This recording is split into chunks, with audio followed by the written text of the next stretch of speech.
Ah là là là là, le Real Madrid, le Real Madrid. Toujours des montagnes russes avec vous. Mais jusqu'où ça ira? Est-ce que je m'y attendais ce soir face à la Real Sociedad? Certainement pas. Hola a todos y a todas, j'espère que vous allez bien. C'est Bakikune de Madrid. On se retrouve bien entendu pour une nouvelle vidéo à propos du Real Madrid et surtout sur cette demi-finale retour de la Copa del Rey de folie avec un scénario assez dingue qui aura joué en faveur du Real Madrid. J'espère que vous êtes prêts parce qu'on va y aller. Vamos! Tout d'abord, avant de commencer Los Chavales, sachez qu'on est bientôt 500 sur ma chaîne YouTube. Déjà, ça passe extrêmement vite et tout ça, c'est vrai aussi que c'est grâce à votre soutien puisque j'ai ouvert ma page qu'en janvier 2025. Donc, je vous remercie aussi pour le soutien qui m'est donné. Au passage, moi, c'est vrai que ça me fait extrêmement aussi plaisir de faire du contenu par rapport au club de mes rêves qui, vous l'aurez compris, est le Real Madrid. J'adore évidemment faire du contenu sur eux et c'est vrai que c'est pour cette raison aussi que je continuerai. Donc dans tous les cas, merci pour votre soutien. Pour les personnes qui viennent voir mes contenus pour la première fois ou qui ne se sont pas encore abonnés, n'hésitez pas, likez, commentez, repartagez et surtout, bien entendu, abonnez-vous parce que ça fait toujours plaisir d'avoir plus de force. Bien entendu, moi je continuerai parce que je prends aussi du plaisir avant tout et je pense que c'est le plus important. Mais bon, on va revenir à l'essentiel. Donc le plus important, c'était le match entre le Real Madrid et la Real Sociedad. Et vous l'aurez compris, le Real Madrid s'est qualifié pour la finale de la Copa del Rey après une soirée assez folle avec un scénario complètement inattendu. Pour rappel, c'est un Real Madrid avec Carlo Ancelotti justement qui aura concocté pas mal de surprises dans cette composition d'équipe du Real Madrid où on retrouvait notamment Kylian Mbappé qui débutait sur le banc avec notamment cette optique des matchs qui s'enchaînent dans les jours à venir avec de grosses échéances. Du coup, on a retrouvé Hendrik en attaquant de pointe qui était entouré de Vinicius Junior et de Rodrigo Goes. Bellingham, lui, était toujours titulaire au milieu de terrain, épaulé par Federico Valverde et Aurélien Tchouaméni qui étaient de retour au milieu de terrain. La petite surprise, c'est que ça faisait un moment aussi qu'on n'avait pas vu Eduardo Camavinga arrière gauche. Il s'est retrouvé justement à ce poste-là parce que Fran Garcia aussi devait souffler un minimum, étant donné que Ferland Mendy était toujours out. David Alaba, justement, prenait quelques minutes de temps de jeu, aligné dans l'axe central aux côtés de Raúl Asensio. C'était Rudiger à ce moment-là qui soufflait un peu. Je pense que l'international allemand en avait besoin puisqu'il enchaînait aussi beaucoup les matchs depuis le début de la saison. Et aussi Lucas Vazquez était latéral droit bien évidemment avec le brassard de capitaine puisque Luka Modric n'était pas titulaire. Et aussi André Lounine dans les buts, ça ce n'est pas une surprise bien sûr parce que le gardien ukrainien était prévu pour disputer tous les matchs de la Copa del Rey tout en sachant aussi que Thibaut Courtois était encore forfait suite à ses gènes musculaires lors de la trêve internationale avec la sélection des Diables Rouges. Alors que dire de ce match finalement? Parce que je pense qu'il y a pas mal de choses à dire.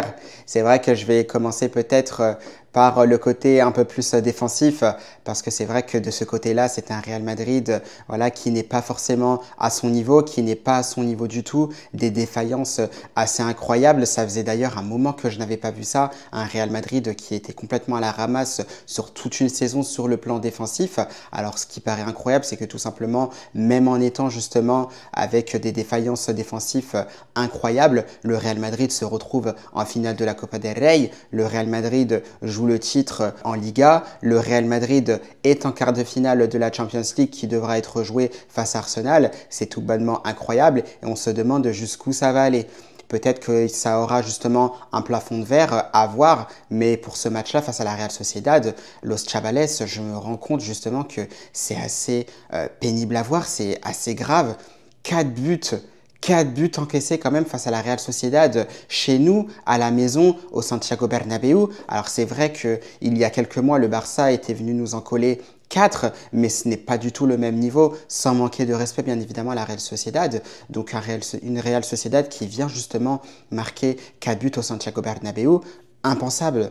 Impensable. Et puis surtout, il faut voir les buts qui sont encaissés par le Real Madrid. C'est des buts qu'on encaisse où justement, on n'est pas censé être forcément mis en difficulté. Le premier but qu'on encaisse, celui-là de Barrenechea, donc sur une erreur de placement, notamment celle de Lucas Vazquez, il n'y a pas de passe à l'intérieur. C'est pas une équipe du Real Madrid qui est justement déstabilisée, désorganisée. Non, là, c'est vraiment une erreur individuelle, une erreur de placement, une erreur de jugement qui fait que justement Barrenetxea va se présenter seul face à André Lounine, voilà, qui ne peut rien faire, qui se fait quasiment ajuster. Alors peut-être qu'à juste titre, effectivement, André Lounine peut sortir un peu plus vite pour boucher l'angle à Barrenetxea, sachant que l'attaquant espagnol, justement, avait fait une touche de trop qui était peut-être un peu trop longue parce que ça lui a permis justement de se réajuster pour pouvoir finir cette action tout en sachant qu'il allait beaucoup plus vite que Lucas Vázquez.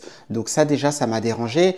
Un Camavinga, je l'aime beaucoup. Franchement, j'adore le joueur qu'il est. Franchement, je le trouve très très impactant par moment, surtout avec ses qualités, ce qu'il peut apporter au Real Madrid. Mais là, c'est vrai qu'en ce moment, il est un peu en difficulté, ça s'est encore vu sur ce match-là. Alors c'est vrai qu'il a été aligné arrière gauche. On sait très bien justement que Camavinga, ce poste de latéral gauche, ce n'est pas un poste qu'il aime. S'il a voulu montrer effectivement à Carlo Ancelotti qu'il n'aimait pas ce poste-là et qu'il ne voulait plus du tout être aligné là-dessus, je pense qu'Ancelotti a peut-être compris le message parce que Camavinga était en difficulté malheureusement tout le match avec cette erreur notamment où ça aurait pu nous coûter un but. Il manque sa relance avec son pied droit. C'est quasiment une passe décisive pour un attaquant de la Real Sociedad. Heureusement, ça ne sera pas concrétisé. Et c'est vrai, comme je disais, c'est dommage parce que Camavinga, c'est un joueur qui a énormément de potentiel, mais il subit aussi pas mal de critiques. Certains disent qu'il devrait avoir sa place sur le banc de touche du Real Madrid, voire même qu'il devrait quitter le club. Moi, je les trouve un peu durs parce que quand on sait ce qu'il est capable d'apporter au Real Madrid, tout en sachant que ça reste quand même un jeune joueur, il est encore en train d'apprendre, je trouvais ça injuste, mais c'est vrai qu'à la décharge du Français, sur certaines actions qu'il a montrées face à la Real Sociedad, sur certaines actions aussi où il était dépassé, notamment par Take Kubo en deuxième mi-temps, il tend un peu le bâton pour se faire battre. Et ça, c'est vrai que ça m'inquiète. Malheureusement, c'est l'effet du match, justement, qu'on voit. Là-dessus, il n'y a rien à dire. Il n'a pas été bon, clairement, il faut le dire de façon objective. Maintenant, je ne doute pas du talent du joueur, je ne doute pas justement de sa qualité à rebondir. Je suis sûr qu'il rejouera mieux d'ici peu. Et c'est pour ça justement que je ne m'inquiète pas pour Camavinga. J'ai totalement confiance en le joueur qu'il est. Mais voilà, il faut admettre quand même qu'il est en difficulté en ce moment et il faut apporter tout son soutien justement pour qu'il puisse se relever parce que je suis certain qu'il ira mieux. Ça, c'était quelques-uns des problèmes défensifs du Real Madrid. Bon, c'est notamment passé de ces deux côtés-là, hein. Donc que ça soit de Camavinga ou voire de Lucas Vázquez. Un David Alaba, malheureusement, on l'a vu, ça se voit qu'il est en train de récupérer un peu de rythme. Et c'est vrai qu'il en manque pas mal. Ça s'est vu notamment sur les buts qui étaient encaissés par le Real Madrid. Je crois que c'était 2 buts coup sur coup, si je ne dis pas de bêtises. Il dévie le ballon 2 fois dans ses buts. Malheureusement, efficacité quasiment à 100% pour la Real Sociedad qui mènera 3 buts à 1, qui est qualifié. Et à ce moment-là, je me dis oui, ça va être compliqué pour le Real Madrid. Donc défensivement, c'est clair que ça va pas. On aura encore concédé des occasions sur corner. Ça, j'avais déjà fait des vidéos là-dessus où je disais que ça n'allait pas sur les corners, que ça soit offensivement comme défensivement. Et heureusement, parce que sur corner, il y a une très belle parade, tout simplement, paradón, comme on dit en espagnol, de Lunin sur un corner de la Real Sociedad. Zubimendi, justement, un des joueurs suivis par le Real Madrid pour l'enrôler certainement l'année prochaine. Ce sont des choses à voir. Mais ce même Zubimendi, justement, qui arrive à décroiser une superbe reprise de volée pied gauche. Et comme je disais, paradón de Lunin, cette main ferme justement avec la main gauche pour repousser ce ballon. Mikel Oyarzabal derrière essaye de reprendre comme il peut, mais le ballon s'envolera au-dessus. Mais superbe parade justement d'André Lunin, même s'il aura fait des petites erreurs aussi, des petites erreurs de concentration tout simplement, où il est tout seul. Par moment, je me rappelle, il loupe son contrôle, il fait une touche en trop. Il bégaye un peu et malheureusement le ballon ira en corner. Voilà, ça c'est des détails justement qui fait que le Real Madrid ne se sent pas forcément bien cette saison, que le Real Madrid ne fait tout simplement pas une bonne saison et on le voit que ça soit défensivement comme offensivement, même si on marque beaucoup de buts.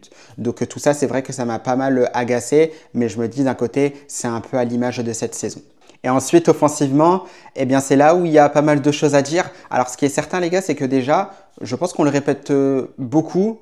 J'ai l'impression qu'on le répète même beaucoup trop, mais c'est un Real Madrid qui joue encore une fois par intermittence. Il n'y en a qu'un seul pour moi qui m'aura plu dans sa prestation et j'aurais aimé le voir beaucoup plus de temps encore dans ce match-là. C'est notre petit Brésilien, notre petit crack Endrick, parce qu'il est tout simplement exceptionnel ce joueur. Quelle mentalité! Quelle mentalité parce que d'une part, il va marquer un superbe but, mais surtout, comme je disais, on voit ici là son mental on voit que le joueur est prêt parce que la situation pour Endrick quand même, elle n'est pas facile. Vous arrivez en tant que jeune joueur, jeune crack brésilien prometteur de 18 ans, vous savez que vous avez un joueur confirmé qui est là comme Kylian Mbappé, vous savez que vous n'aurez que très peu de temps de jeu et malgré tout, il arrive à saisir la moindre opportunité qu'il a, la moindre poignée de secondes qu'Endrick a, il les met à sa disposition et de quelle manière? De quelle manière? Parce que je crois que c'est juste avant de marquer ou je crois que c'est juste avant de marquer ou peut-être juste après, je ne sais plus.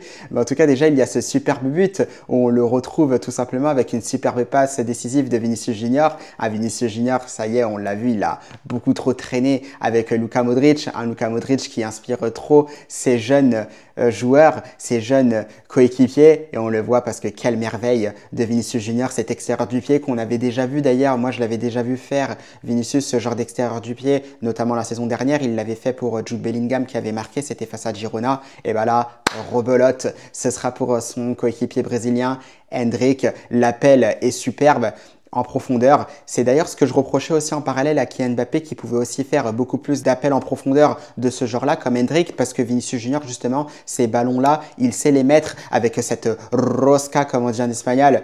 Donc pour mettre cet effet, le ballon tourne justement dans la bonne direction, ça revient justement dans la course d'Endrick et là Endrick, superbe ce qu'il fait, plein de maturité, plein aussi de créativité, bourré de talent tout simplement le Brésilien parce que avec quelle lucidité on peut s'attendre justement à ce qu'il croise cette frappe. C'est ce qu'aurait fait grand nombre d'attaquants sur cette action-là. Non, il va fixer Remiro jusqu'au bout, il va piquer son ballon par-dessus la tête du gardien espagnol et ça fera un but partout entre le Real Madrid et la Real Sociedad. Superbe action en tout cas de la part d'Endrick. On sent que le joueur a du potentiel, qu'il mérite clairement beaucoup plus de temps de jeu parce que c'est vraiment génial ce qu'il fait. On voit justement la classe du joueur et surtout son savoir-faire à la finition.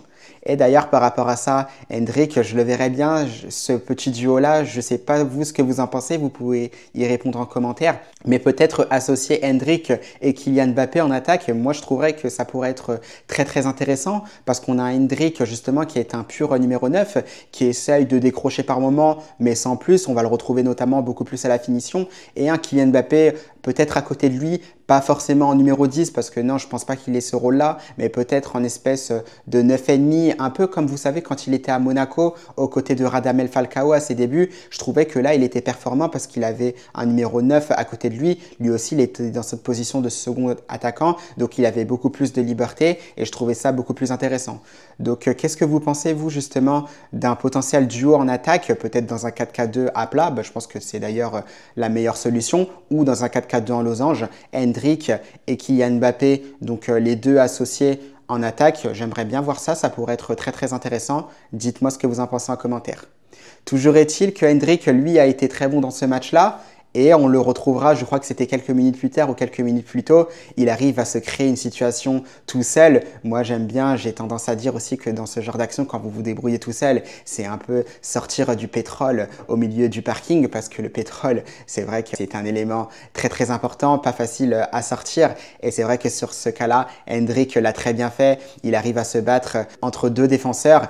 Il arrive à se remettre le ballon en l'air et il tente justement se retourner. Incroyable parce que là, si ça va au fond, c'est un des buts justement de la saison et ça montre justement le caractère, ça montre justement le mental du joueur qu'il est prêt à tout pour réussir au Real Madrid. Kylian Mbappé ou pas Kylian Mbappé comme concurrent, il y va quand même. Vinicius Junior, Rodrigo Goes ou Bellingham à côté de toi, il tente quand même et ça, c'est la marque des très grands. Ça montre justement que le jeune joueur brésilien ira très très loin. Donc en tout cas, moi je le félicite quand même pour sa prestation parce qu'il aura été très très intéressant et on en demande à en voir plus.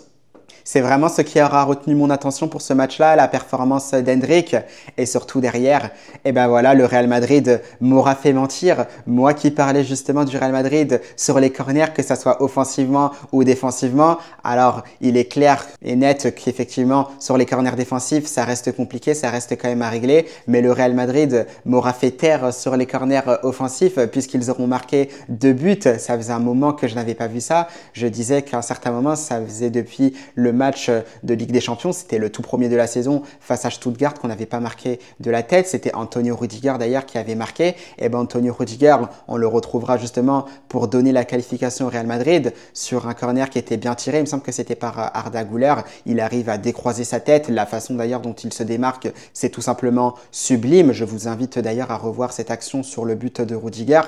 Et Aurélien Tchouaméni aussi qui va donner à un moment donné l'avantage justement au Real Madrid, qui pense donner la qualification justement au Real Madrid.